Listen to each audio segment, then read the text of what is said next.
I want you to know that I'm looking at the chat and the Q&A. You can put your questions in there.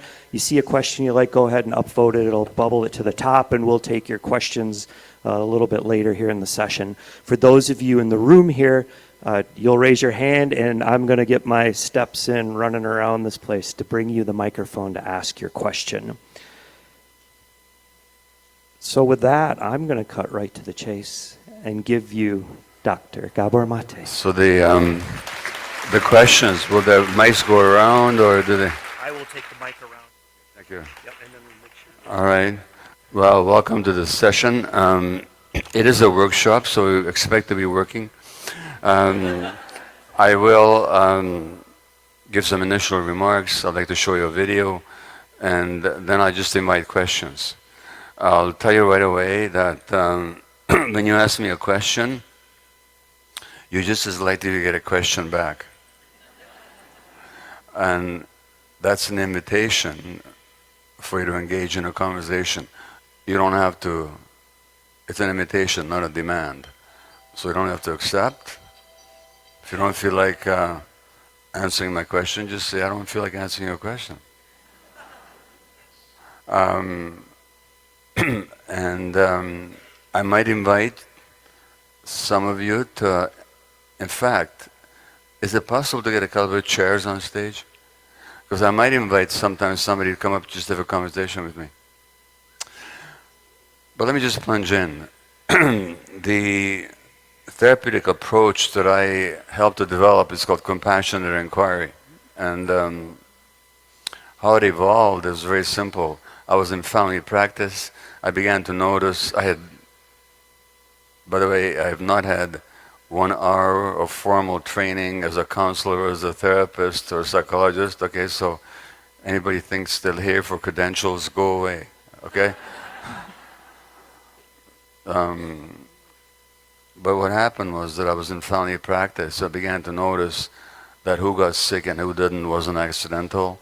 There were certain personality traits, lifelong patterns, processes associated with diagnoses, and this is true whether I'm talking about addiction or ADHD or autoimmune disease or malignancy.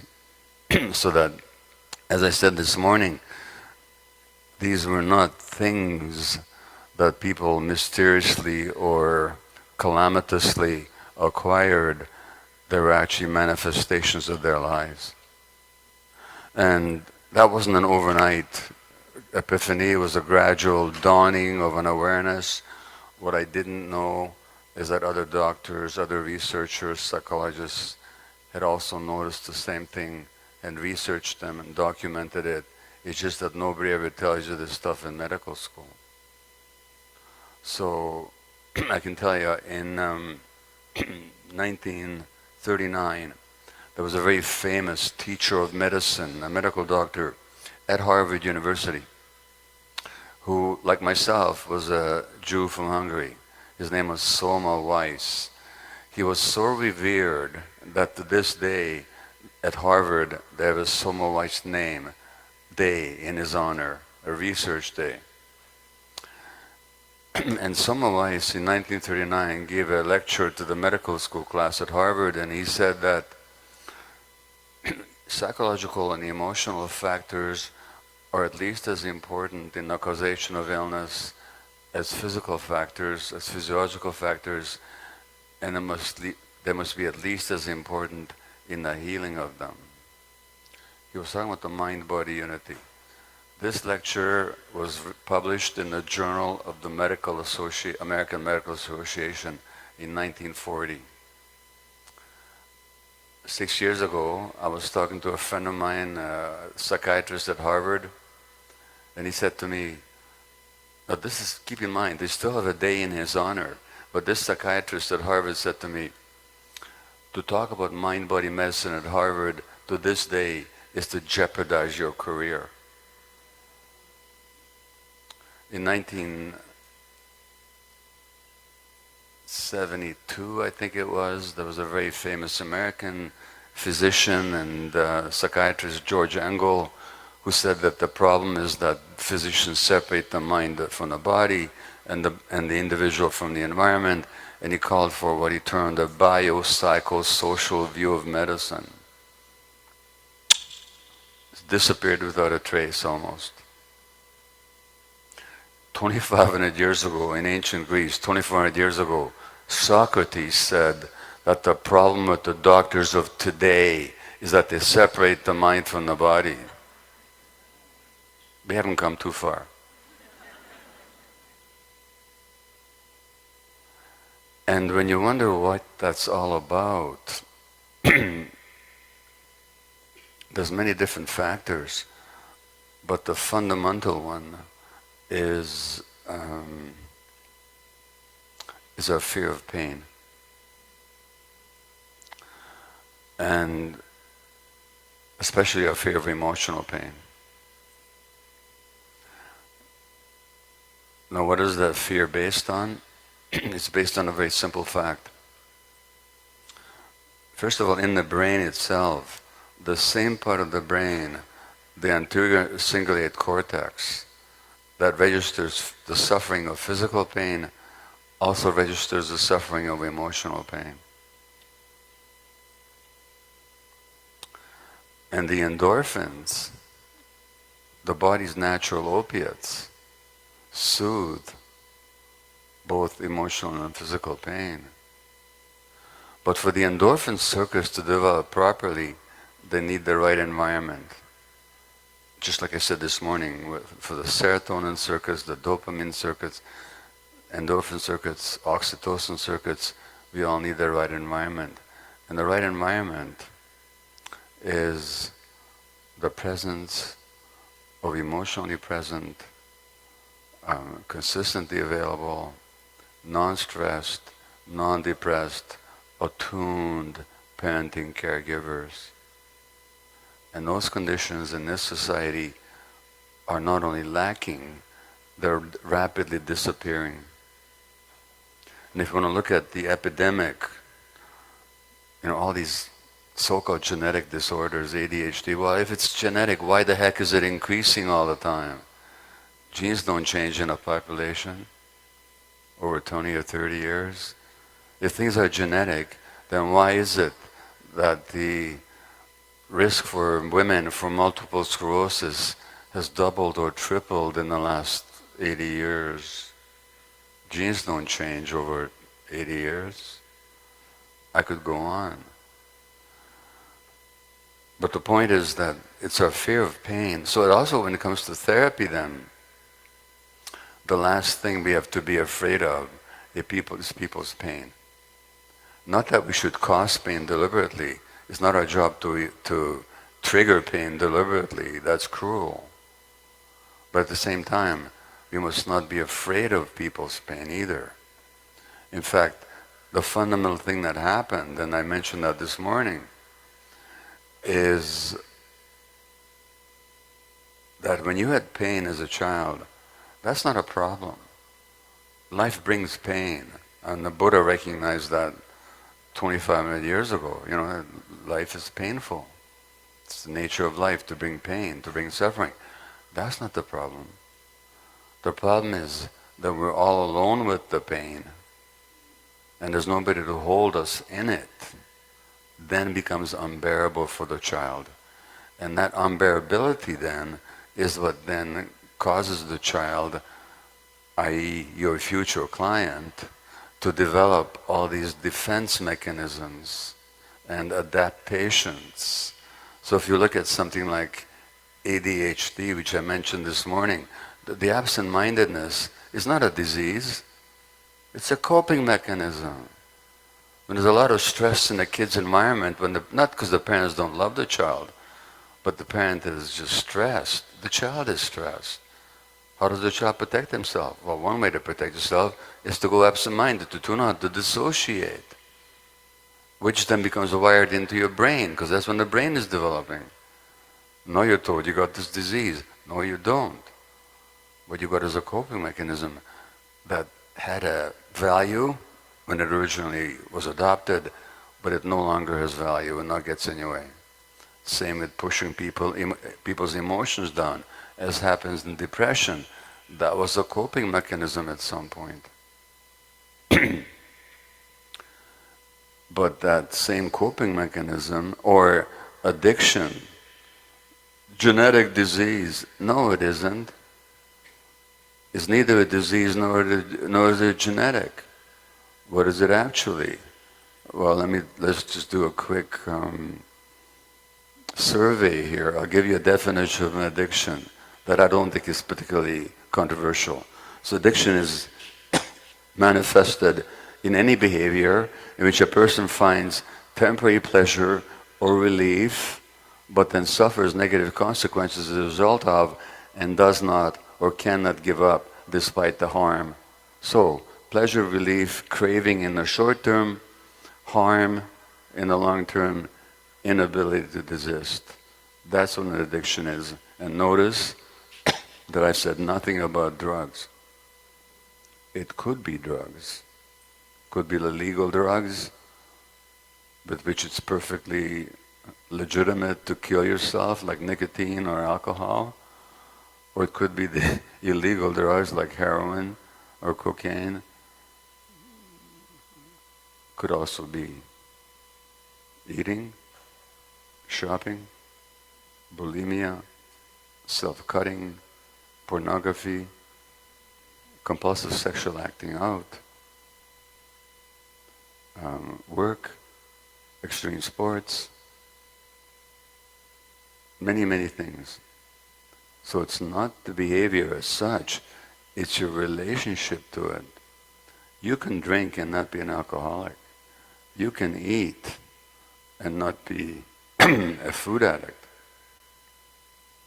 You can even do heroin and not be a heroin addict. Not that I recommend it.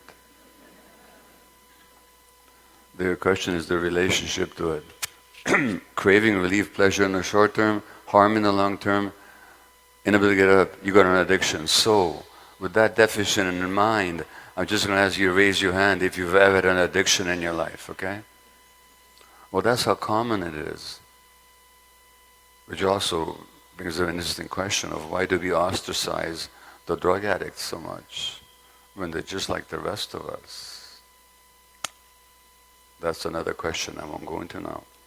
But here's what I want to ask you now. I'm not going to ask any of you what you're addicted to or when.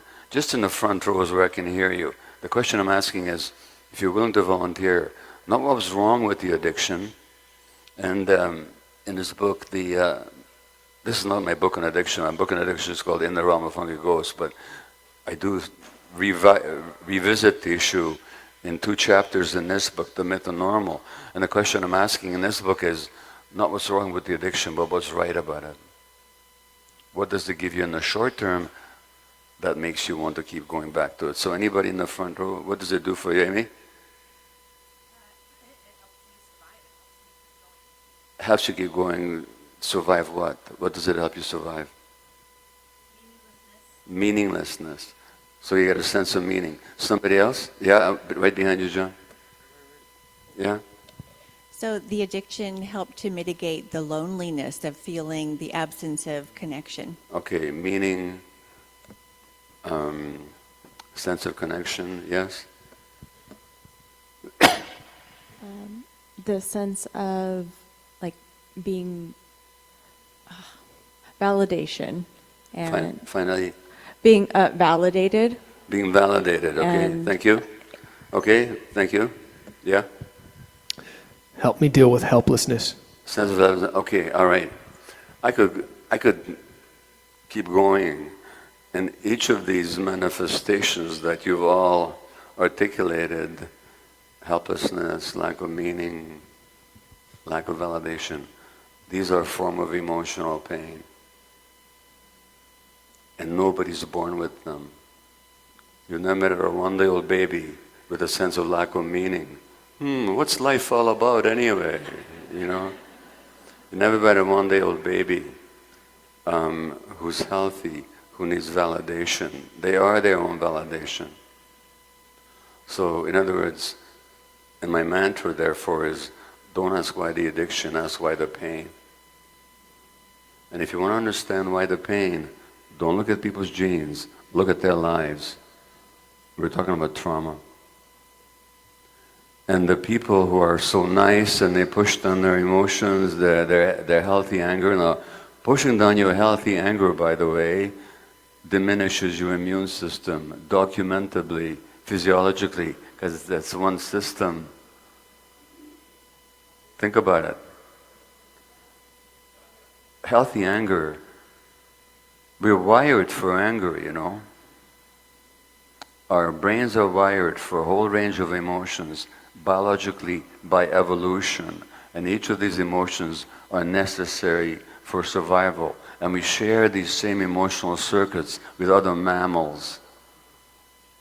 So we're wired for loving, caring, and we have associated brain circuits with endorphins and oxytocin and prolactin and so on. We're wired for curiosity, seeking, vitality. Without that, no creature survives. We're wired for grief. We're wired for fear. These are all essential. We're also wired for anger. And anger is simply a boundary defense, healthy anger I'm talking about. I'm not talking about, toxic rage. I'm talking about healthy anger. It's simply a boundary defense. If I were to intrude on you right now, you better say no. Get out, it's my space. That's healthy anger. It's a boundary defense. In fact, the role of emotions in general is what? Is to allow in, to invite in that which is caring and nurturing and welcome, and to keep out that which is not. That's generally the role of emotions. Now, trick question for you. What's the role of the immune system? The same damn thing. Keep out whatever is unhealthy and toxic and dangerous, and to welcome in that which is nutritious and life-supporting. Now, not only do they have the same role, they are the same system. Physiologically, scientifically, although they don't teach you this in the medical schools for some weird reason, but which is a whole other issue, it's one system. When you're suppressing your boundary defenses, your healthy anger, you're suppressing your immune system as well. Which then, just as healthy anger can, if you suppress it, can turn against you in the form of depression and self-loathing, it can also turn against you physiologically through autoimmune disease, where the immune system is now attacking you. So these connections are pretty straightforward, scientifically not in the least controversial, and completely ignored in most of medical education.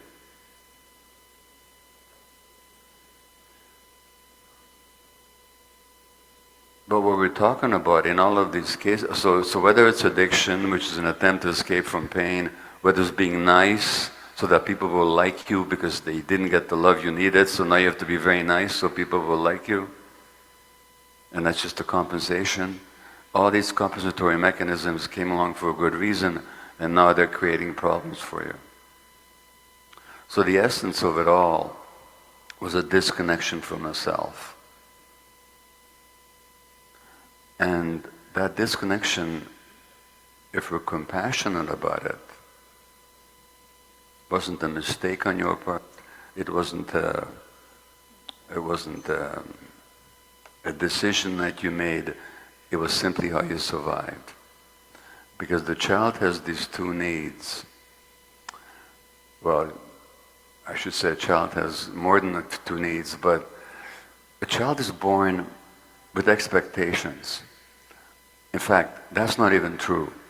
The child is not born with expectations. The child has no conscious sense of expecting anything. The child is an expectation. It's an expectation for food. It's an expectation for oxygen. Our lungs don't expect oxygen. They're an expectation for oxygen. They evolved in an oxygen-bearing environment. That's why we have lungs. In the same way, human beings evolved in a certain environment that met their needs. So we're born with those expectations. that will be physically nurtured and protected, that will be emotionally cared for, that will be seen, understood, validated, accepted, valued. Those are the expectations the child is born with. When that happens, I should say when that doesn't happen, either because overt big T trauma, like the adverse childhood experiences that we talked about these days, or because, not because anything terrible happened, but simply because the expectations that the child was born with for being validated, seen, held, emotionally understood, valued, weren't met, that's also wounding. So you can wound kids by doing bad things to them that you shouldn't. You can also wound kids just in an environment that's not able to meet the expectations that the child is. And in a country like the United States, where 25% of women have to go back to work within 2 weeks of giving birth, and mostly, of course, poor women and women of color, do we wonder that there's all this epidemic of childhood so-called disorders and diseases? These are in fact normal responses to abnormal circumstances. That's why in my book I talk about the myth of normal.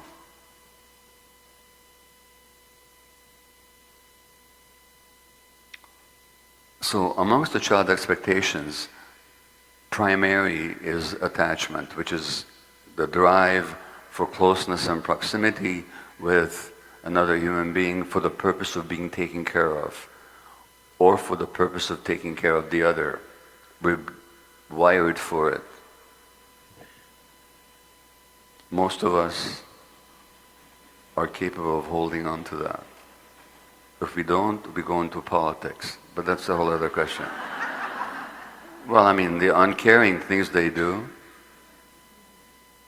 In Britain, the new Labour government, you know the first thing they did? They cut off heating support for poor elderly. That's the first thing they did. That's a tremendous act of non-caring.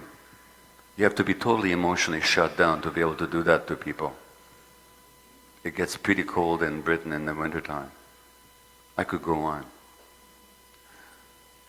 So we have this need for attachment, to be close to somebody, to be taken care of. But we have this other need, and I'll illustrate this with another question for you. Have you ever had the experience of having a strong gut feeling about something, and then you ignored it, and then you regretted it afterwards? So if you had that experience, raise your hand, okay? Again, the vast majority. Now you just told me the story of your childhood. Because gut feelings are nature-driven, biologically embedded, evolutionary survival mechanisms. The gut has more serotonin than the brain does. The gut sends many more messages to the brain than the brain sends to the gut. We evolved out there in nature until a few thousand years ago. Through our evolution, millions of years of human evolution, hundreds of thousands of years of our own species, we lived out in nature. How long does any creature in nature survive without connection to their gut feelings? So it's not a luxury. But when you put your hand up, you know what story you told? You told the story that at some point you got the message that if you stay connected to yourself, you will not be accepted. So there's this, what in the myth of normal I call the tragic tension between, on the one hand, attachment, and on the other, authenticity.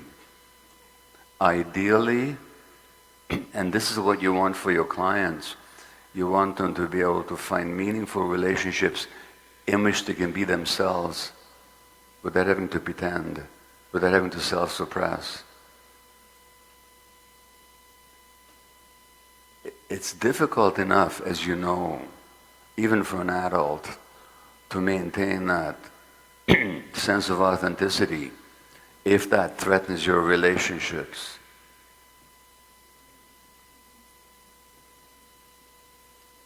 And especially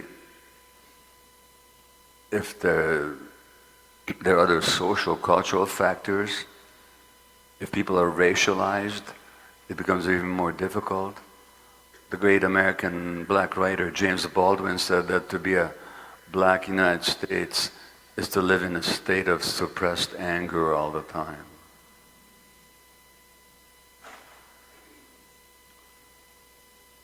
But a black person who's angry, we know what happens to them in this culture. Women who get angry, what happens to them in this culture? So that even for adults, the drive to be authentic is so difficult to manifest and to realize. For a child, if you got the option of being authentic, expressing your emotions, which is a need of yours, it's the child's need to express all their emotions, rage, anger, fear, grief, pain, and to have those emotions validated, accepted, and received with compassion by the adults. Now when the adults can't do that, let alone if you're being abused, you have a choice to make. I can be authentic and lose the attachment figures on whom my life depends, or I can suppress my authenticity for the sake of attachment. And that then becomes a lifelong pattern. And everybody who walks into your office, that's what they're bringing to your office. At some point I had to suppress myself, and then I had to run away from the pain through addiction or through excuse me, self-suppression, whatever. So, there's a way back. I'm going to quote you now Peter Levine, who's one of the great trauma theorists and pioneers. And Peter wrote in his recent book, and I'll have the pleasure of working with Peter and also with Bessel and others, and Scott Lyons and others in a couple of weeks in Massachusetts. Peter writes, "We all have the capacity to heal. I believe there exists in humans a fundamental primal drive towards wholeness and health. In fact, wholeness means health. Health means wholeness. Literally, that's what it means. This includes access to a part of ourselves that has always been within, that lives beyond any trauma and is eternally whole and undamaged. It is a part that could be called the true self or real self. I would only add that this drive is to become more like our true self, more like who we really are outside of our roles and personas. He says, in my experience, this drive is akin to that innate impulse towards curiosity and exploration. So, the whole idea of my compassion inquiry is that I'm assuming that the answers are within everybody, if you ask the right questions. And Peter says, sadly, this primal instinctual energy is all too often forced underground by oppressive over-socialization, overwhelmed by toxic stress and trauma. But he says, nevertheless, this powerful resource lives deep within all of us and lies in wait, ready to be awakened at the right moment. So that's what we're banking on, is that true self is there, that in the presence of compassion, people can drop their defenses so they can really find who they are.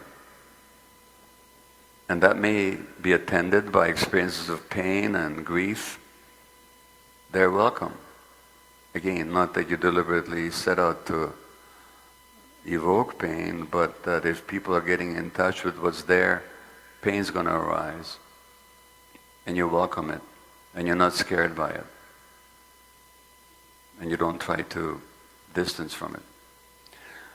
I'm going to stop talking here and take questions, but before I do, I want to show you a video. And this video is a 2-minute message sent to me from death row by somebody. This is from Texas, and as you know, Texas executes people, and Texas especially executes not exclusively, but disproportionately black men. So this guy, whose name is Howard, is in a death row in Texas. Typical story, traumatized childhood. Age 13, he gets into a gang for companionship and power and a sense of belonging. They get into drugs, and then at age 18, he kills somebody. Now in Texas, there are 2 trials. First, there's the trial to determine guilt. Of course, he was guilty. He committed the murder. Then the second trial is about the sentence, where the prosecution's job is to convince the jury that this man has no redeeming qualities, no possibility of redemption. He does not belong on this earth. He must not walk this planet amongst us. So he's sentenced to death. And then the appeal process begins. So this man has been in death row in a cage for the last 22 years. And if he wins his appeal, his best case scenario is life without parole. That's what he can hope for. Now, he thanks me in this message for my understanding of addiction, but that's not why I'm showing it to you. I'm showing it to you because I want to show you guys what healing looks like. So if I can get this video playing. I just want to give a brief message. No.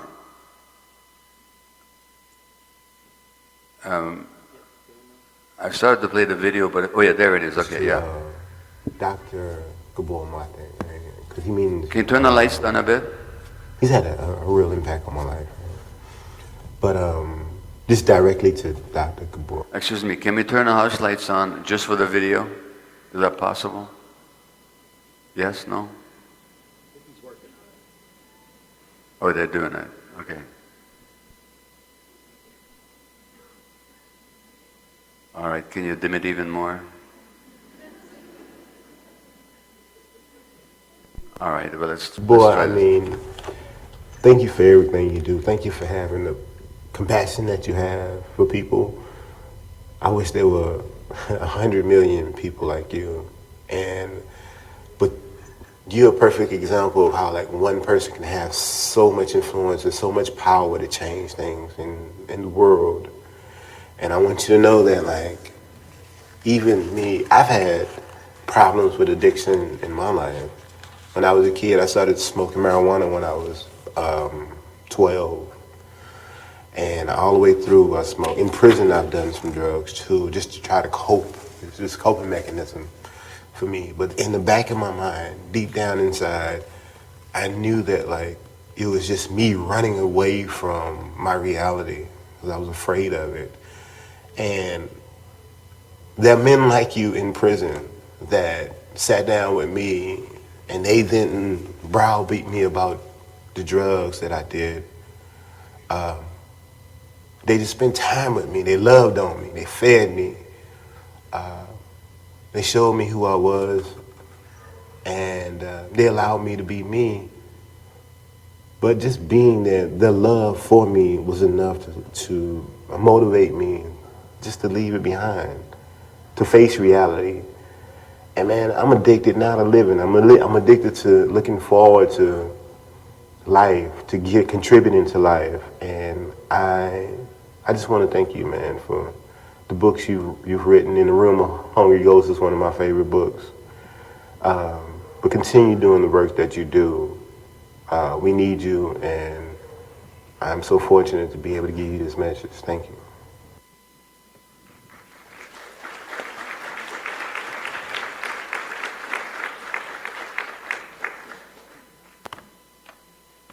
Okay, well, now we can have the lights back on. Thank you. So, okay, look, it's not the personal thanks. I mean, I appreciate the personal thanks. But what do you see in him? Don't you see a light? Do you see a groundedness? Don't you see a sense of peace that you wish you had? I do. And a love of life. He says, I love life, I'm going to contribute to life. And this is a life that he's got to look forward to. If he wins this case, they'll be in jail for the rest of his life. Well, what can you say about the possibility of healing? How can you doubt the possibility of healing when you look at a man like that? And what is it that allowed him to get there? He said it. People came and visited him in jail who treated him with compassion. So he was allowed to see, so he could see himself for who he really is. That's what we can all bring to our work. So I'm going to finish this talk with giving you my 5 levels of compassion, if you will, and then we'll take questions and do some exercises. So compassion is essential. As a great spiritual teacher says, only when compassion is present will people allow themselves to see the truth. Now, compassion, as I distinguish it, exists on 5 levels. One is what I call ordinary human compassion. By ordinary, I'm not dismissing it. I'm saying it's really part of our makeup, and actually it is. This whole myth that we're by nature competitive, aggressive, selfish, and acquisitive is absolute capitalist nonsense. It's got nothing to do with genuine human nature. If you study people in their natural habitats, Aboriginal people, indigenous people around the world, universally, it's about giving, it's about communality, it's about generosity, it's about contribution, it's about being part of something much greater than just your little self. So, ordinary human compassion, literally, we're born with it. We're born with it. It's when we don't like to see other people suffer. In fact, we don't like to see other creatures suffer. That's the first level. Not enough. Necessary, not enough. There also has to be what I call the compassion of understanding. It's not enough that I don't like to see you suffer from a heroin addiction or from self-cutting or from bulimia. I also have to want to understand the sources of those behaviors, those dynamics. That means I have to really be curious about your life, what happened to you. That's the second level, the compassion of understanding. That takes some work. The third level is what I call the compassion of recognition. Now, I don't know about you, but I've never dealt with anyone, whether they're hopelessly addicted denizens of Vancouver's downtown east side, or more privileged people with anxieties and, relationship challenges, or anybody in between. I've never been anybody where I didn't recognize, to some degree, something about myself in them. And that's what I call the compassion of recognition. So, when I told my drug addicted clients that, I got my own addictions. I don't do drugs, but I lie and I cheat and I manipulate and I neglect my duties. They said, hey doc, you're just like the rest of us, aren't you? Well, here's the point. We are all just like the rest of us. And the compassionate recognition brings you from this level of expertise and superiority to this. Now there's two human beings. You might know more. I hope you do. But that doesn't make you an expert on them. And the more you can recognize it in yourself, and when appropriate, even share, when appropriate. Sometimes it is, sometimes it isn't. So that's the compassionate recognition. The fourth level I've already talked about. It's what I call the compassion of truth. And that means that when people recognize the truth, it's going to be painful. If you're afraid of people's pain, don't do trauma therapy, okay? Do some other kind of therapy. Behavior modification or this, but don't do trauma therapy. But you'll only be comfortable with other people's pain if you're comfortable with your own. So that's the compassionate truth, which is whatever is true needs to arise. The fifth one is the most difficult one of all, and that's why I showed you the video with Harold. And how many of you have worked in high security prisons or people with death row? You will probably agree, because this is a universal experience, they're some of the sweetest people you ever meet. These murderers. What are you talking about? Here's what I'm talking about.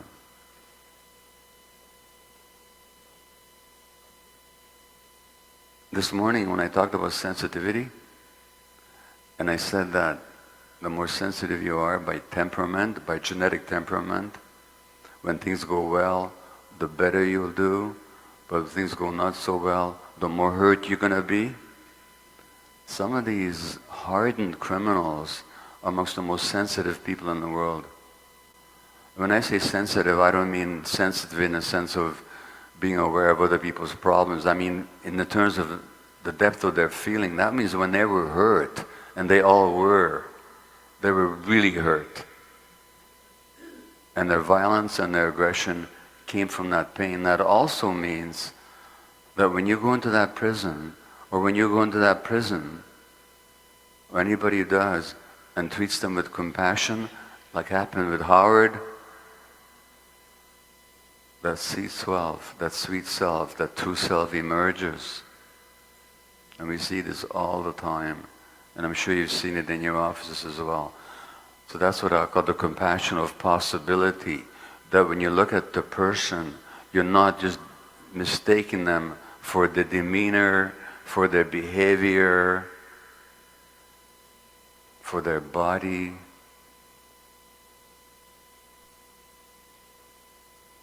For the tone of the voice, but you see the true self in them that they don't see. And you're a mirror for their true self. But here's the trick. If you're going to be a mirror, you better keep cleaning yourself. So the most important work we ever do is on ourselves, so that we can be that clear mirror. All right, questions? Yeah, so let's just take the... John's got the mic here. Yep. All right, saw hands. We'll start your mic. Okay, notes. I guess I'm just going to say something a little controversial in the sense of being authentic. I was thinking about what you said about anger. And I was thinking about anger in men.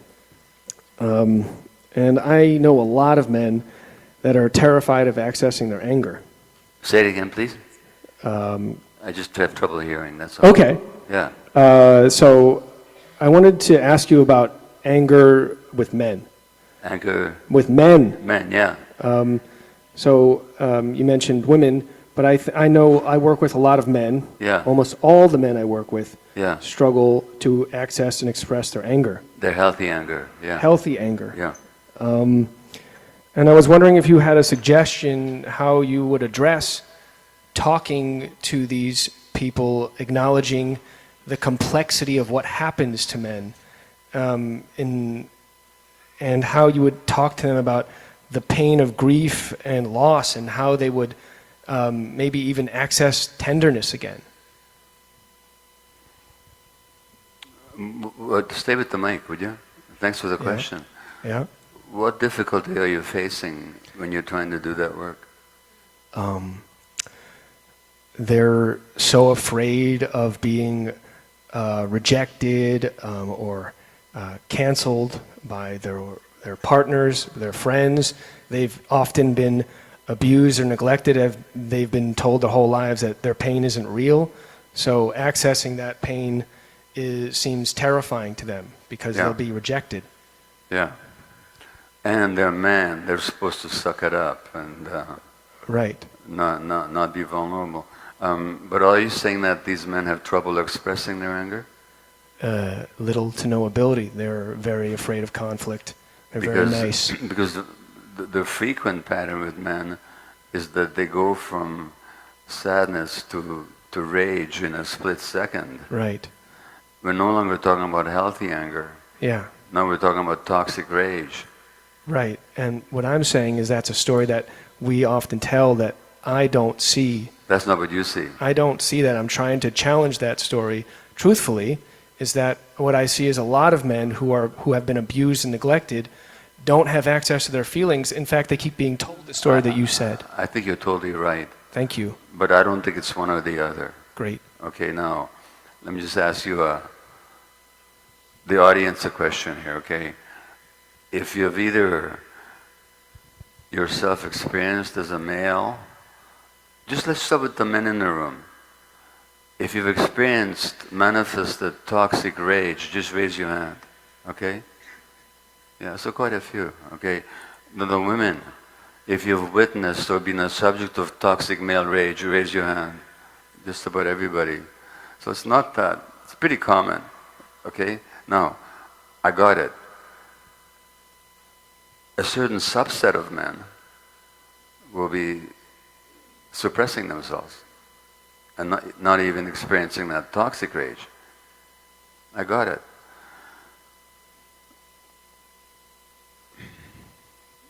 Do they feel safe with you?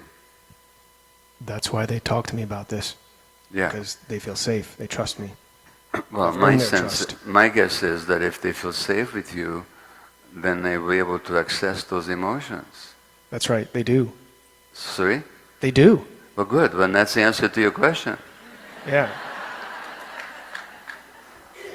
I mean, if you're able to show up with compassion for them, where they feel safe, then naturally they'll experience all that stuff. Yeah. So I'm not sure that, I appreciate your question. I'm not sure what you thought about it was controversial, but I think we see both. These are not gender issues. These are not gender issues as such. I think the story I just wanted to acknowledge is like people like Niobe Way write about this. The story, though, of course, the toxic rage is real. Yeah. But really also acknowledging the very true reality that these men don't, the story that you're saying is the one that we hear all the time, that toxic rage is the norm. And that makes no space for also the narrative that there are many men who don't know how to access their feelings at all and feel incredibly silenced. Absolutely. And that's a cycle of violence that just keeps reiterating itself. Okay. I don't know if that makes any sense. Okay, I got it. Thank you. All right. Somebody else? I want to make sure the web gets included too. So we've got one online. Gabor. Online, yeah. Yeah, an online question asking you, how do you think unresolved trauma, especially from childhood, impacts Generation Z's mental health in the age of social media and constant comparison? Well, let's separate the question into three parts. First of all, how does multi-generational trauma, how does trauma affect generations? Just assume that trauma is multi-generational, because it is. In Canada, the indigenous people raised children much more in a healthy way than the Caucasians ever did. They never hit their kids, they didn't abuse their kids, they didn't yell at their kids. Their kids grew up very free, very confident, very much into their bodies, until colonialism came along and established these terrible residential schools, such as also existed here in the US, where generations of indigenous kids were sexually abused by the church and their teachers, where they were beaten for speaking their own language, where an indigenous little girl at age 4 had pins stuck in her tongue if she spoke her tribal language. Now, if you look at the indigenous communities in Canada, sexual abuse of children is rampant, family violence is rampant, killings are rampant, suicides are rampant, addictions are rampant. Why? Because of multi-generational trauma. In my own case, I didn't talk about much of my own life. I don't want to at this point, but I passed on my trauma to my kids. Before, I didn't know I was traumatized when I had kids. It took me much later to figure all that stuff out. And by the time I had, we'd passed it on. And I got bad news for all of you. We always marry somebody at the same level of trauma that we're at. That's just the law. It's just like water finding its own level. So that means that two traumatized people are raising kids without having dealt with their trauma. Of course we pass it on. So that's just how it goes. Not because we mean to. Pardon me, I'm going to use some profane language here. There's a British poet laureate called Philip Larkin, and he wrote this book on this poem on parenting, and he says, "They fuck you up, your mom and dad. They do not mean to what they did, but they do. They give you all the faults they had and add an few extra just for you." And he ends the poem by saying, "Man hands on misery to man. It deepens like a coastal shelf. Get out as quickly as you can and don't have any kids yourself." Okay?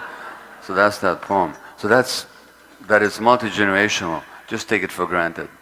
Until one generation begins to work it out and break the chain of transmission. And that can happen. And it's probably happening significantly in this generation. Now then you have the other question of the social media. And the social media, well, first of all, we know, if you look at the impact on brain development of children who watch a lot of screens, they're brain damaged. Functionally, they're brain damaged. I quote that research in the Meta-Normal, more and more evidence to that fact, so that actually we're damaging our kids. And not only that, children have a need. They actually have a need. It's one of the essential needs of children. We have a circuit in our brain for play, as do lion cubs and dogs and kittens and dolphins.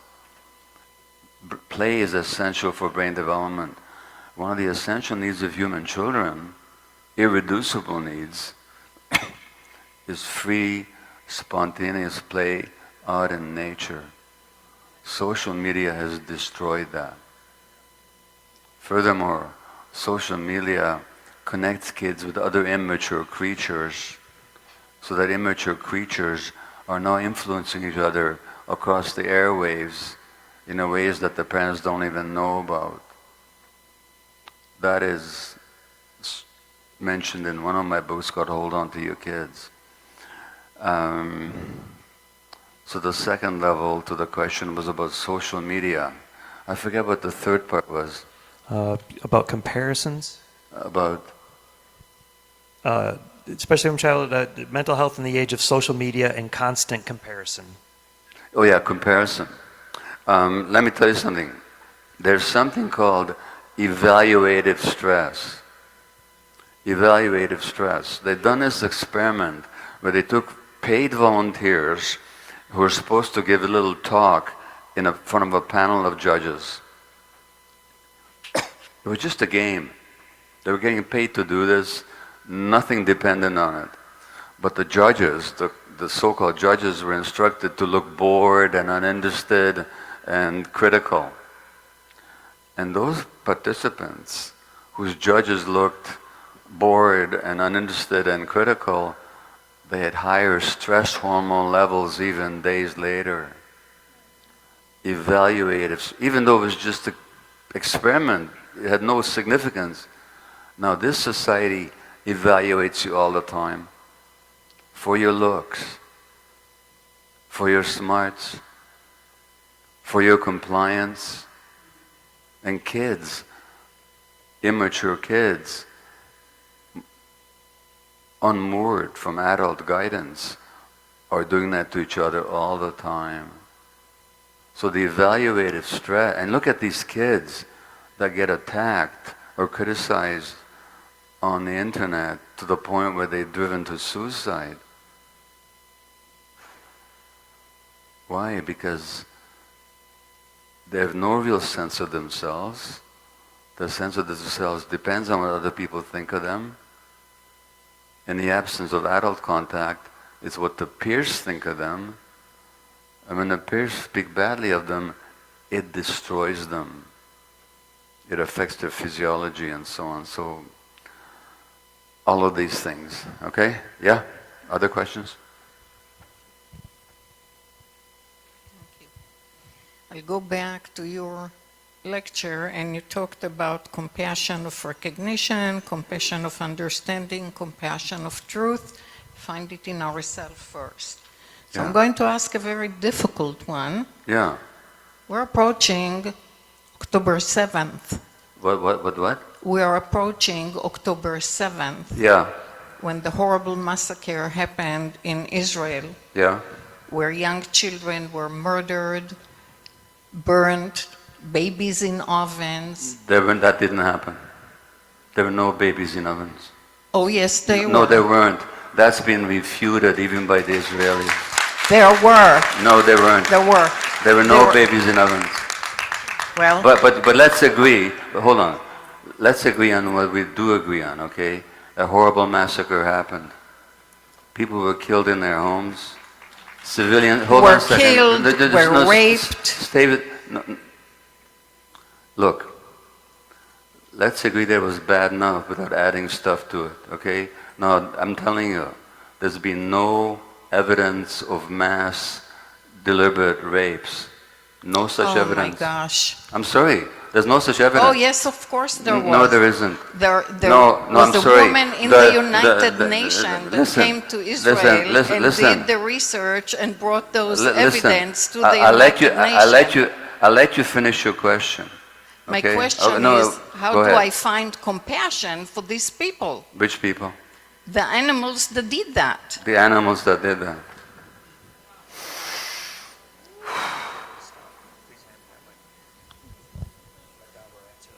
I get your point of view, okay? In your point of view, everything you read actually happened the way you've read it. Hold on a second. I'm telling you what I understand your point of view to is. There was mass rapes, children beheaded, put into ovens, so on. Okay, now, objectively, I'm telling you, I looked at all the evidence I could. There were horrible massacres. Let's agree on that, okay? There were hostages, including young children and elderly people, civilians that should never have been captured, that were taken into captivity.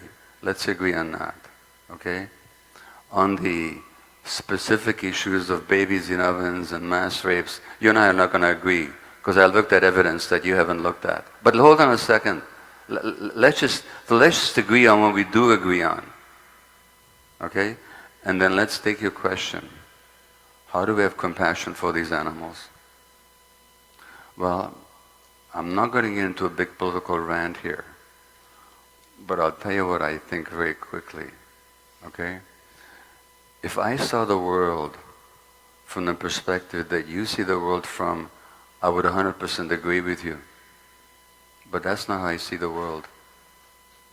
That's not how I see the world. Number one. Number two, I've been to Palestine. 2.5 years ago, I went there to work with Palestinian women who've been tortured in Israeli jails, which has been documented by Israeli Physicians for Human Rights, by B'Tselem, the Israeli Human Rights Organization, by United Nations and others. Nobody ever talks about the thousands of Palestinians. Did you know that 2 Palestinian doctors were tortured to death recently by Israel? Doctors tortured to death. Now my question to you is, and I'm not going to go into the history, this is not the place for it, but I have a different view of the history. I used to see it the way you do. I don't anymore. I'm not going to go into how I do see the history, because this is not the... Just let me finish. Honest to God, I'll give you the last word, I promise you. I do promise to give it, okay? History did not begin on October the 7th. And here's what I know. Most of my fellow Jews... Now in Canada, you know I mentioned the residential schools. In Canada, 4 years ago, there was a poll, a national poll. Now thousands of children died in those schools. People were tortured, raped, all kinds of stuff. Not even controversial. There was a poll in Canada. 70% of Canadians 4 years ago said they knew nothing or little about the residential schools. 70% of Canadians knew nothing or little about the residential schools. So what happened to indigenous people? If you do a poll in the United States based on all the Hollywood movies that people have seen, until very few years ago and even now, most people will know nothing about what happened to the indigenous people here. Nothing. The genocide, the torture, the rape, the starvation. They know nothing about it. And in some states in the United States, it's illegal to even to teach it in the schools.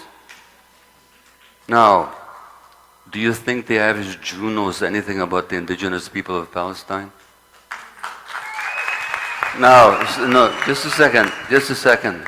So, these animals that you talk about, you know, the first massacre of Palestinians in Gaza didn't happen last year.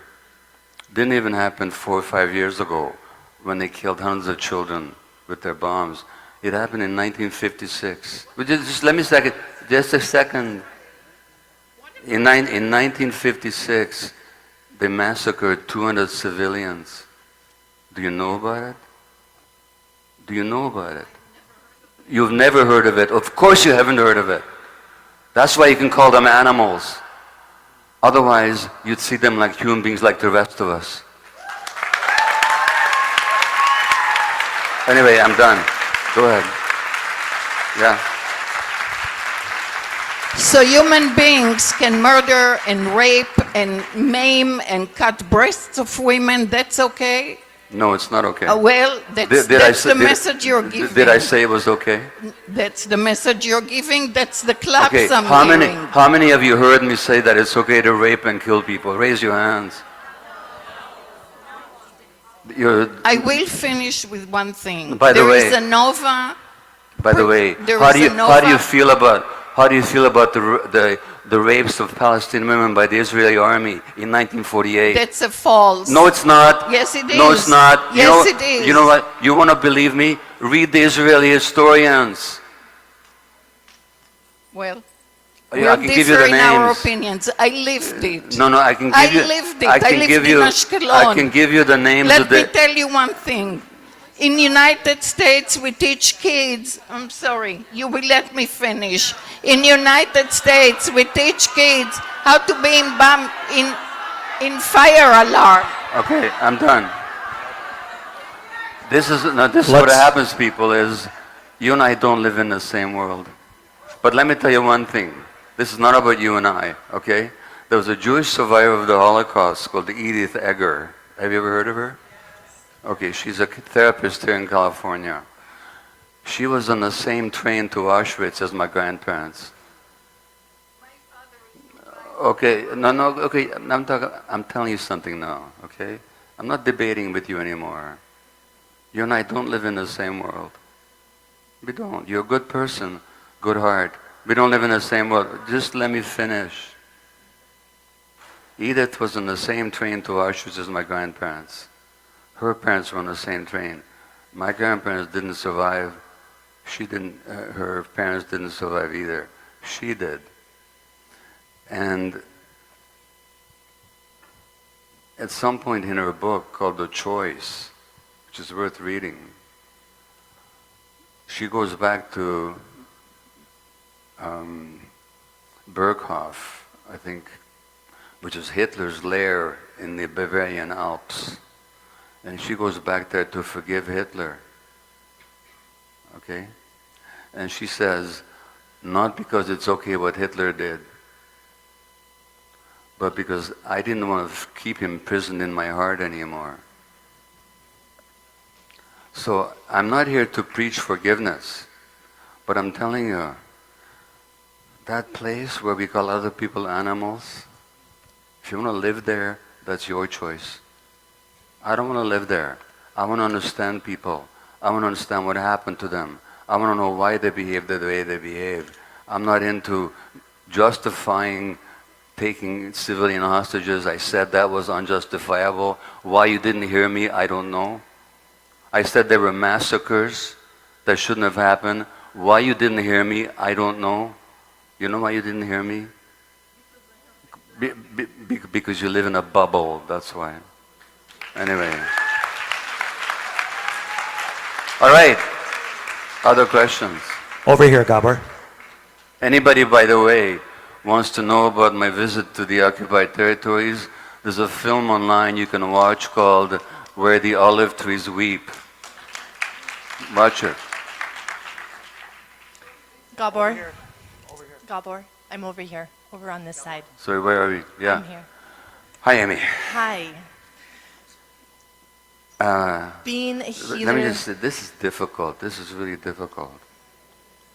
It's difficult because this debate has been going on in the Jewish community for over 100 years now. Not that you know that, but it has been going on for 100 years. It's going on especially right now. And you can see how, whether I'm right, whether my friend here is right, whether neither of us are right, just how big the feelings are. And it's even for people of goodwill like you and I. And I know you respect me. You wouldn't be here otherwise, you know? It's so difficult to communicate. It's so difficult. Anyway, Amy, yeah? Being a healer in a traumatized world. Yeah. For me, that has shown up as I am still doing my own work. Yeah. I'm still in my own expansion. There's still waves that hit me Yeah. and that I have to ride. So as I work with patients or clients or course members, whoever I'm working with, how have you found that balance between me sharing what I'm going through and to be authentic versus just holding that space for them and not sharing anything of my own? Well, the question of sharing is a vexatious one, because on the one hand, we're always told not to share about ourselves, that it's unprofessional, which I think is nonsense. But there is there's appropriate sharing, there's inappropriate sharing. Okay? Now, it's always a question of why am I sharing? If I'm sharing because I want sympathy, then I'm using the client. If I'm sharing because I don't look like a good guy, I'm using the client. And the client's in my office in the first place because they were used sometime or another. But if I'm sharing because I want them to see that in our essential humanity we're not different, then that's liberating for people. So I don't have an issue with sharing as long as it's come from a place of, I get it because I've had the same experience. Not, oh, poor me, please help me. Or look how honest I am, you know. No, just, I get it. That's your experience, that's my experience as well. So that's where the sharing comes from. That I think is healthy. Yeah, another question? Yeah, we're going to take one from the web here. Cassandra wants to know, why all these mind-body connections, do you think, why are they medically ignored? Say that again? Why are all these mind-body connections, these proven things, medically ignored? Why are they ignored in the medical schools?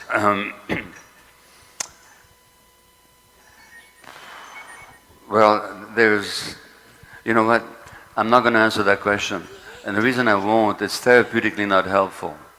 Okay, it's not going to help anybody if I gave you my theory. Lots of reasons. The influence of money, the pharmaceutical companies, the traumatization of doctors themselves, how they're uncomfortable. You know, I mean, you know, how do you build a cult? You know how you build a cult? You give them a uniform, a special jargon, you sleep deprive them, you subject them to authority and leaders, you send them to medical school, you know. A lot of doctors are very traumatized. If you measure the biological variables, I'm not going to go into details, of doctors in training, they age faster than other people their age. So in order to look at trauma, people have to look at their own. They don't want to do that. There's all kinds of reasons. But you know what? It's not helpful for me to go into that, and maybe it wasn't that helpful to engage in discussion either, but there it was. Anyway, carry on. Yeah. Hi, Gabor. Hi, everybody. My name is Pamela Hawkins, and just felt like me lighten the load and validate some of that Gabor was talking about. You remember the video they showed of the young man that was in jail and his story of drug use and so forth. And but we are hardwired to heal. Myself, I am one, as a health professional, never taking movement for granted. I talk about my story of resilience and my fight with debilitating disease and winning with MS. Never taking, I mean, someone that had impeccable nutrition and as a scientist and researcher, I said, what I felt like when I heard MS, like a predator was lurking around ready to ambush me. But I said no. When my immune system, this system that's designed to protect me, to keep track, keeps the score of germs, I said no. I had to look back, getting to the root was where the healing began, and it took me on a journey going backwards to, okay, being trapped in a house fire and having Bell's palsy as a sophomore at University of Florida, and I was like, but I forgot about me in that suppressing healthy anger. You know, there are some things I needed to get angry back and say, no, that wasn't all right. So I just thought I wanted to show, and we fight for ourselves. So I have his books. I have When the Body Says No. So I encourage everyone in this room, when the body says no, whether it's a cold, COVID, or cancer, don't just take the status quo and say, I'm accept that diagnosis, but say, why my body, why in me, and what do I need to learn about me to be whole, healing and whole, and finding your way back to wellness. So. Okay, thank you. When I was writing When the Body Says No, and by the way, we're going to do an exercise now, but before we take more questions, we're going to do an exercise. Oh, stop it. John, listen to me. Before we do take more questions, we're going to do an exercise. Okay? But when I was writing When the Body Says No, I hadn't done the research yet. So I was phoned by a support group for people with MS, multiple sclerosis. And they said, we heard you're working on a book on stress and health. Would you come and talk to us and tell us your theories? And I said, yeah, I will. So I went, and I began with an apology. I said, look, I'm so sorry. I have no idea if what I'm saying is true. I've done no research. I'm just giving you my impressions. So if I insult you in any way at all, please forgive me. But here's what I think. And then I told them that people who develop MS are people who are very nice. They have trouble saying no. They suppress healthy anger, etc., etc. When I finished the talk, they all said, you just described our lives. And I said, great. Are some of you willing to be interviewed for the book? So 23 of them out of 25 put their hands up. They couldn't say no, you know. And there was a woman there. There was a woman there who says, I can't even say the word. Now, think about that one, because if you're parents, if you're a parent, what does your kid start saying at 1.5, quite spontaneously? No. That's nature's wisdom. Because nature says, you need a barrier behind which you can develop your yes. If you don't know how to say no, your yeses don't mean a thing. So you better say no automatically. So that's what, and then parents call that the terrible twos. I mean, that's nothing terrible about it, totally natural.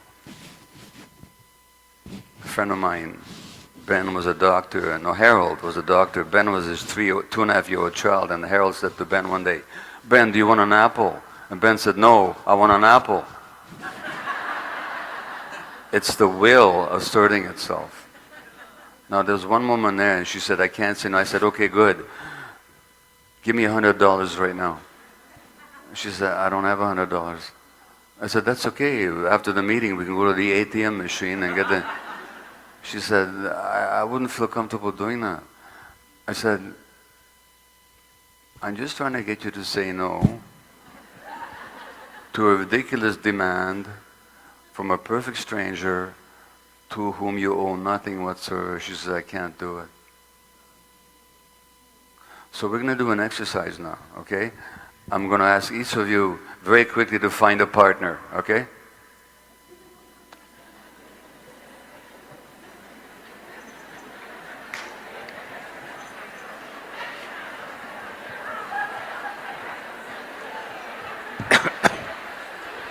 All right, everybody's got a partner. Here's what's going to happen. I'm just going to give this 3 minutes each, okay? You're going to put a question to each other, and when the first partner puts the question to the second partner, the person who asked the question just shuts up. They just listen. You're not there to support or to validate or to empathize or to disagree with. You're just there to really get what your partner's saying. At the end of 3 minutes, and that's all we have time for, usually I make it longer, I'm going to say stop, switch, in which case now turn it around, and then the second partner will put the same question to the first partner. And then the second partner now just listens. With no agenda. Your only agenda is to really get what your partner's saying. Here's the question. Tell me where in your life you have difficulty saying no. All right, that's the question. Now this shows up, I'll repeat the question again. Tell me where in your life you have difficulty saying no. Now, this shows up usually in 2 major areas: personal relationships, spouses, friends, adult kids, parents, or in work. So whatever you identify your difficulty saying no, and here's what I mean, but there's a no that wants to be said. Like when I say to this woman, give me $100, she doesn't want to give me $100. So but there's a no that wants to be said, and you're not saying it, okay? Clear? All right. Please start.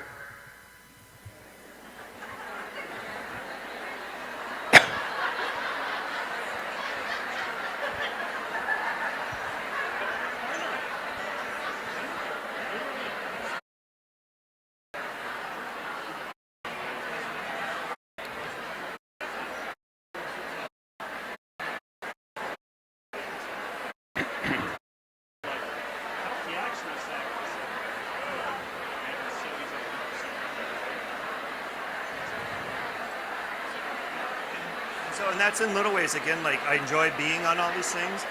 If I could get 3 or 4 minutes with you out there. But talk to your partner. I know I did. Okay, it's nice. Okay.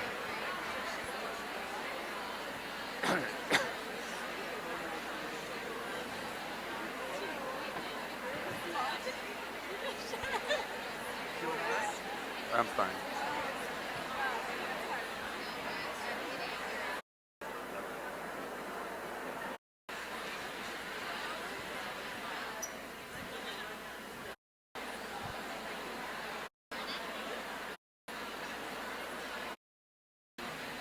Please stop. This is part of an exercise that is in the myth of normal, but I can give you the other parts very simply. I've been told that this exercise alone, by the way, before I go on, I need to say something. I apologize to you. Okay? You're asking a question, and I allowed myself to get triggered and get into an argument with you. So I apologize to all of you. It's an example. It's an issue I lived with all my life. I used to believe as this lady does. I don't anymore. But I have tremendously strong feelings about it. No, excuse me. Let me just talk now. Okay, now. All I'm saying is the proper response to your question would have been, I understand where you're coming from, but this is not the place for me to address that issue. That's what I should have said. Okay?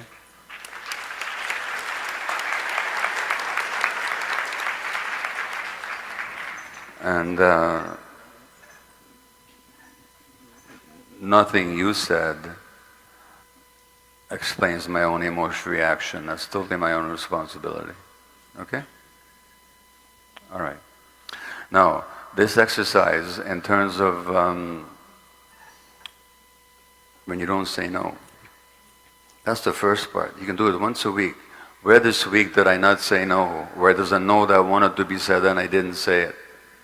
Just write it down. Second question. What is the impact of my not saying no? So if you actually look at the impact, fatigue, sleeplessness, resentment, worse, all kinds of physical symptoms, what's the impact? Self-criticism, shame, that's the impact. The third question is, what is the belief behind my inability to say no? If I say no, then they won't like me. Remember what I said about attachment versus authenticity? They won't like me. Or if I say no, I'm selfish. If I say no, I'm letting down my responsibilities. That's important, because once you look at the belief, you can actually question it. Is it really true? Does me saying no actually make me selfish? If I've been working all night and you call me up to have a cup of coffee in the morning with you, and I said no, am I really being selfish if I say no to you? So that's the third question. Fourth question is, where did I learn that belief? Well, you know where you learned it. You learned it in childhood. Fifth question is, who would I be if I didn't believe that? If I didn't believe that if I say no, that makes me a bad person, who would I be? And the last question is, where am I not saying yes? Where is there yes in my life that I want to express, that I want to manifest, that I want to live, but I'm not doing it because I'm too busy not saying no to all the other stuff. So those two little words, yes and no, make all the difference in your life. That's just a little exercise you can do or teach your clients if you want to. It really does change things very quickly. All right, questions? John, if you run the mic around. Yeah. Let's take one from you. As a social worker, I'm curious about ways to change our system, and I feel like you probably have a lot more experience with this than me. How would we start to advocate for this to be taught to physicians on that level, for like call it for PhD level, or how would we advocate for change within our system? Well, look, so first of all, the change is happening. I mean, Harvard University now has this little mind-body institute, you know? That's good. Harvard University should be a mind-body institute, but at least they have something. More and more doctors are reaching out beyond traditional medicine to functional medicine, integrated medicine, and all this. These conferences that people are coming at to hear about trauma from people like Amy and Nadine and Bessel and myself and others, this wouldn't have happened 10, 15 years ago. This itself is a sign of change. So I don't beat my head against walls trying to convince people of anything. I just think we should all just speak our truth at whatever platform we have, on whatever issue,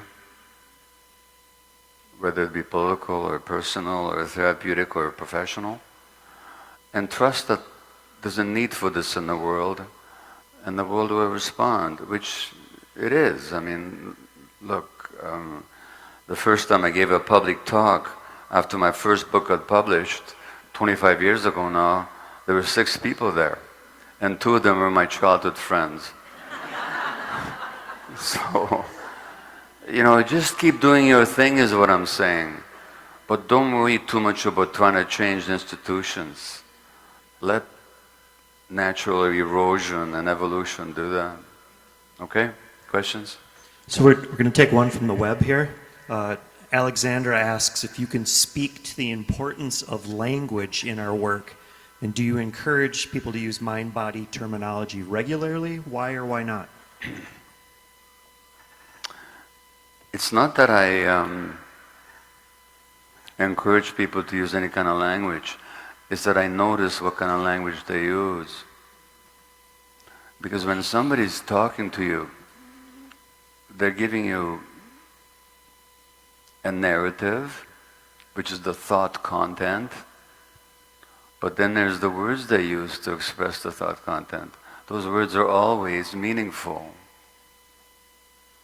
So I you know, if I was working with somebody therapeutically, I pay a lot of attention to the language, to their verbal language, also to the tone of their voice.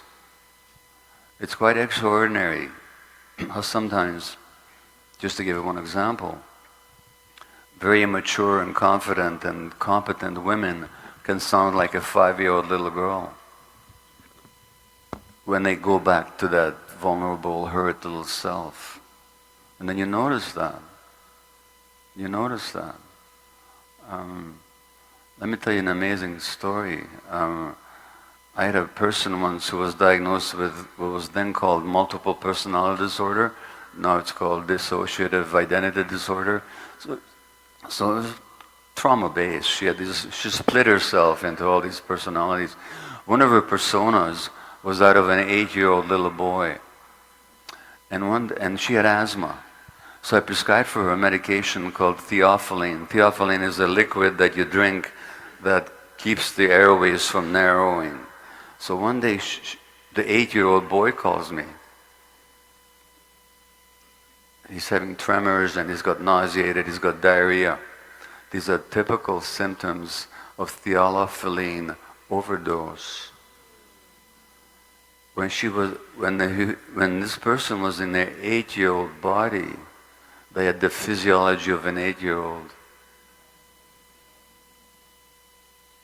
Now, I thought I was seeing things. It's been described in the medical literature. People in different personas will have different EEGs. They'll have different responses to skin stimulation. I'm talking about the mind-body unity. And to go back to this question, a person's voice tells you so much about where they're coming from. So whatever you do, don't just pay attention to people's narrative. You don't get lost in the narrative. Pay much more attention to the language they use, to their body language, to the tone of their voice, and address them. Much more important than just dealing with the narrative. That's my answer to that question. Yeah? Hi, yes, my question is, to what level do you assert your authenticity as a person who is working to recover that? And how much do you just give an emotionally immature person less access to you if they cannot accept that vulnerability with safety? Well, wait a minute. So let's start with the first question, okay? Repeat the first question again. To what level do you assert your authenticity as a person who is recovering authenticity? To what level do you what? Assert your own... Assert your vulnerability. Who wants to know? Me? I could lie and say my clients, but I want to know. Okay, you want to know, all right? So you're asking, to what degree do you assert your authenticity? When surrounded by unsafe people. Mm-hmm.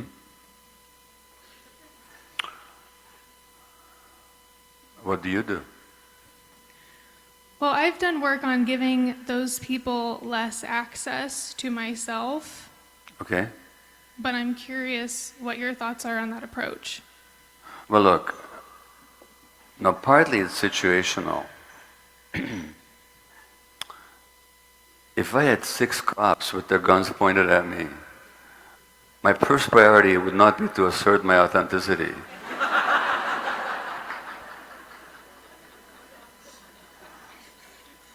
But barring that extreme situation, you have a decision to make. You can have 2 kinds of pain.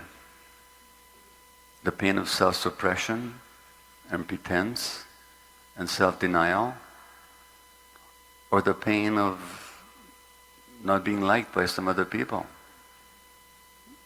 Attachment versus authenticity. I can't tell you what to choose. You have to decide. There might not be a pain-free option. And sometimes the best you can do, no, if you can have authenticity and attachment, great. If you have friends who can accept your authentic manifestation and say, oh, great, well, that's good. But if some people in your life can't handle it because they're not ready for it, and that's not what they bought in for when they established a relationship with you, then you have a choice to make.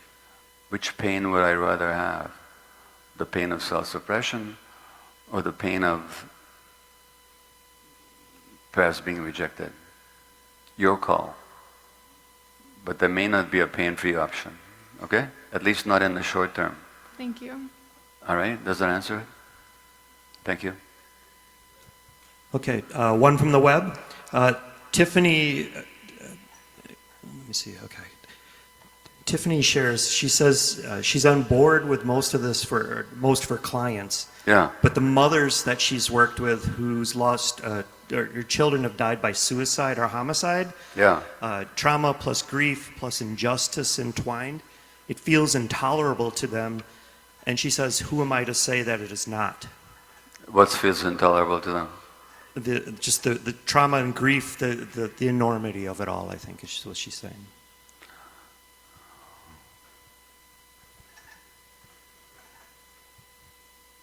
It is intolerable. It's too much. It's not what any human beings should have to deal with. But I don't understand the question, because this is what it goes back to what I said. You have to be able to be with people's pain.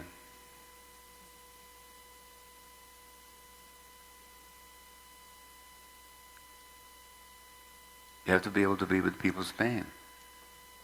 I worked with people recently who's lost entire families, and I have to be with their pain.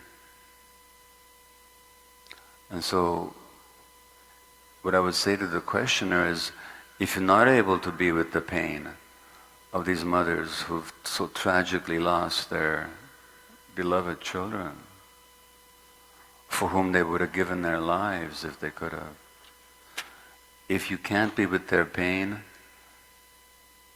then recognize your limitation.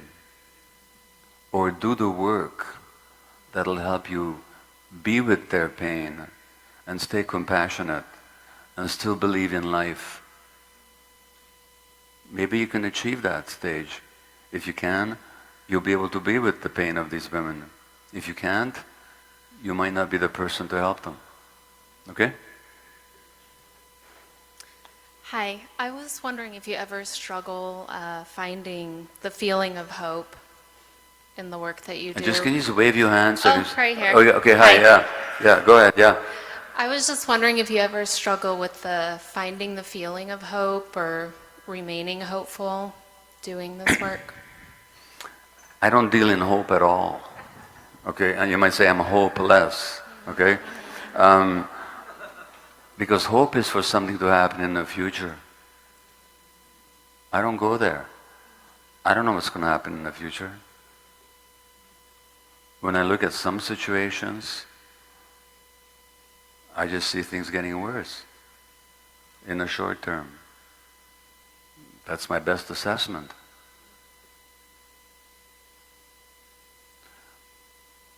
But I deal in possibility. My question is, what is possible for people? So when I see somebody like Howard, or in another context, when I see people who are supposed to be enemies actually embracing each other and supporting each other, which I've also seen recently, I see human possibility. And that possibility is in the present moment. So I just believe in possibility. I believe in human possibility. And if I didn't, we all do. You all believe in possibility. You all believe it's possible for people to transform, to learn, to change, to let go of hatred, to let go of judgment, to find a common humanity with each other, to find their own humanity. That's not a hope of something happening in the future. That's a possibility that exists in the present moment.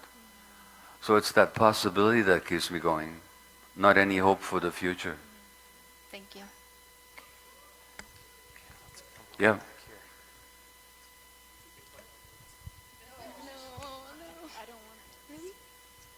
Hello, can you hear me? Hi. Amazing. Hi. So this morning, you shared something that really resonated with me. You mentioned how you wet the bed until you're about age 13.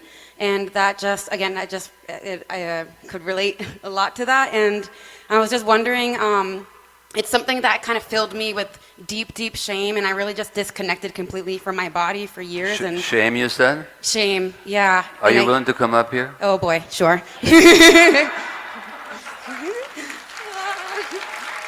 Thanks.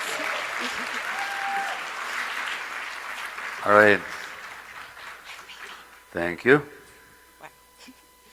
Hello. Hi, what's your name? Emily. Nice to meet you. Hi. Nice to meet you. So you're talking about shame. What about shame? Yes, so I'm wondering if you had similar feelings with shame with that, just the loss of sensation over your body and just it being such a vulnerable thing to happen to you and for it to be happening later in life, later than normal. And I never connected it to a... Slow down a sec. Yeah, I'm nervous. Okay. What are you experiencing right now? activation, Yeah, what else? sweating, Okay. nervousness, Okay. All right. hot. What about in your body, in your chest? Um, my heart is beating very, very fast. My shoulders are up here. Okay. Is there some fear for you? Yes. What's the fear? The fear is that I'm going to embarrass myself or stutter. And embarrass yourself meaning what? Sharing something too vulnerable or that I think isn't going to be beneficial for others and only beneficial for me. Okay, so there's a couple of things here, okay? First of all, if in this room of I don't know how many hundred people, you saw somebody else come up on stage and share as you have shared, what would you think of them? That they were really brave. Uh-huh.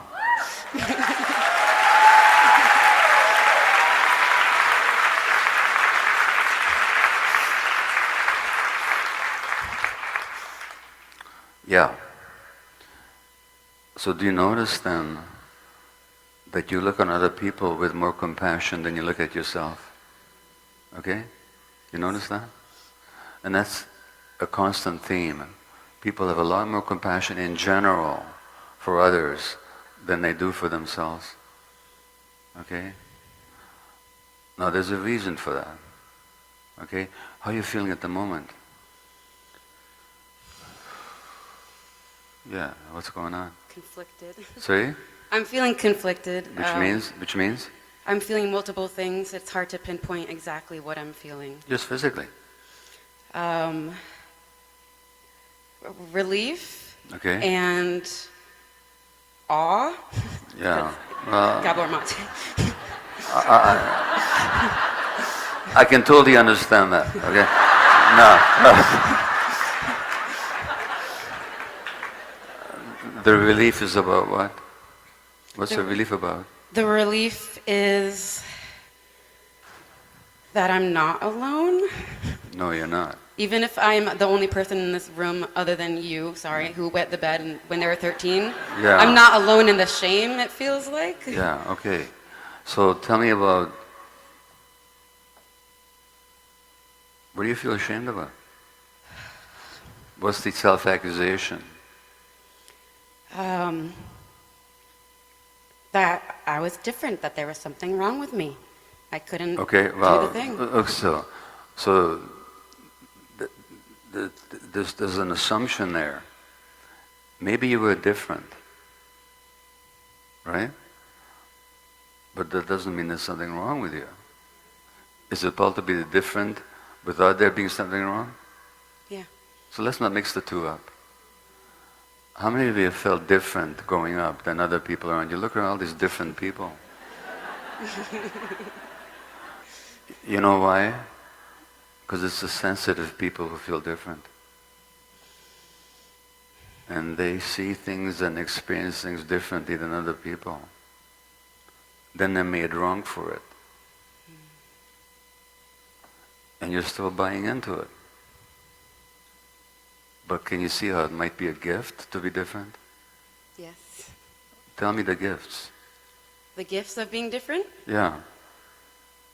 Well, being able to see different perspectives. That's Exactly. how change happens. Exactly. Art, creativity, it's all built in differences. Exactly. So you're different, but does that make you worse? No. Not necessarily, yeah. No. The shame. Basically, shame says, I want to sink into the ground, I don't even want to be here, yeah? Yeah. Yeah. And that's what kids feel when they're not accepted. Because the child's got two things the child can believe, okay? One is, this world is cruel, it can't understand me, it's hopeless, these adults are stupid. Okay, the child can believe that. Or the child can believe, oh, there's something wrong with me. And maybe if I work hard enough, I can fix it. Yep. Now, which belief do you think is more acceptable to the child? The latter. The latter one. So even that shame came along to help you. Do you see that? Yeah.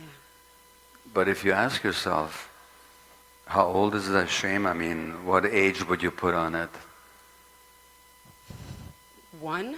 All right. Now, if you could talk to that 1-year-old now, Emily, if you could talk to the 1-year-old Emily from your adult self, what would you want to say to her? Is it too cliche to say that it's going to be okay and that there's nothing wrong with you? Yeah. And you would hold her, right? Yeah, I would hold her. Hold her now.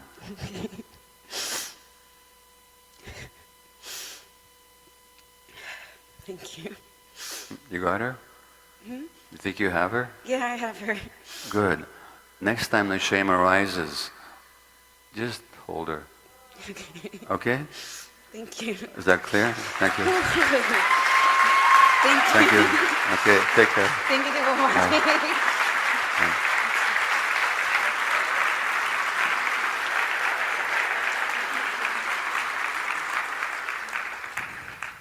All right, let's have another question and come back here a little bit. We got to pay attention in the back of the room. Sorry, folks. It's hard to pick. Okay. Thank you.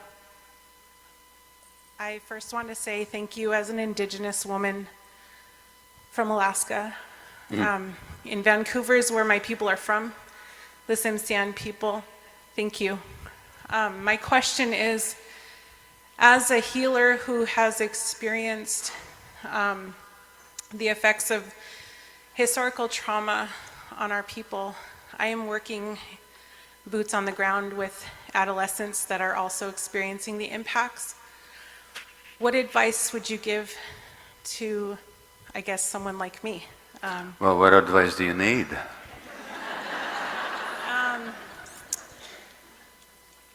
I think where I struggle the most is feeling like I hit a wall.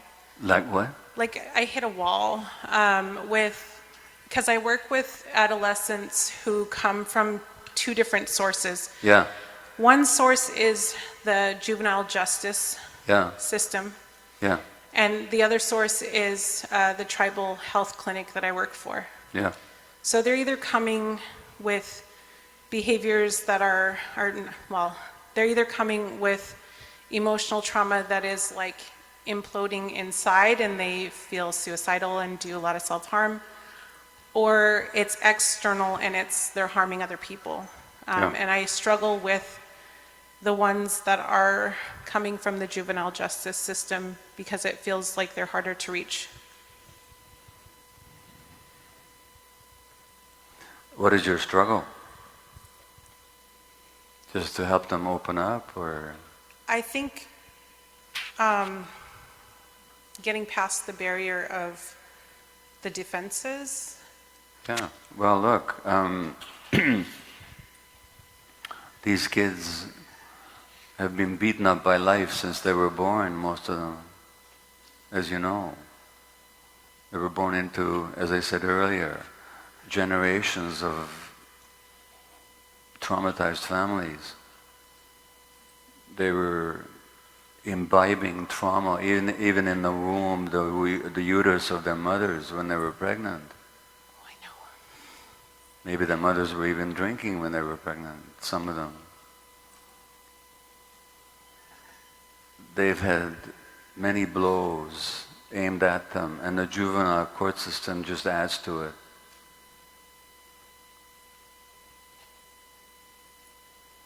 It takes a lot to be with these kids. And you can't force them to open up. What you can do as much as you can is to be an empathetic witness, to accept them exactly the way they are, and not need and drop any need that you have for them to open up.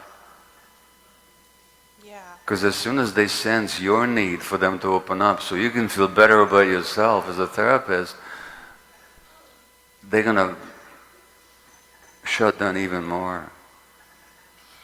So I say that the most important work you can do here, this is a very facile and very quick answer to a very complex question. But the best thing you can do for them is to really work on yourself so that you're not uncomfortable with their discomfort. So that you're not uncomfortable with their defenses. So that you need nothing from them. And I think that gives you the best chance of being the person for them in whose presence they feel safe enough to open up. That's what you can do. And you're going to fail many times. And you're going to have to accept the failure. But that doesn't mean you haven't done any good. Because everybody here can tell you. How many times, just raise your hand if you had this is the last comment I'll be able to make. How many of you had the experience of somebody you don't even recall coming up to you in the street or somewhere and saying, you don't remember me, but something you said to me 20 years ago or 30 years ago, or just the way you spoke to me made such a huge difference in my life. Raise your hand if you had that experience. Well, you're going to have that experience too. But you may not have it next week. Maybe 10 years from now. So just keep doing what you're doing. And drop any need for them to be any different. I think that the need that I have is it feels like an urgency because I have children and I've broken the bond. I do my own work. And I feel like it's not enough time. I have these kids for a whole year in It's not enough. Yeah. Look, the system is inadequate, which is a mild way to put it. They need much more than you can give them in a year even. It's totally true. But as long as you're deciding to do this work, just do what you can while you're with them. And you're right, the system is inadequate. Okay? Thank you. Thank you all for your attention.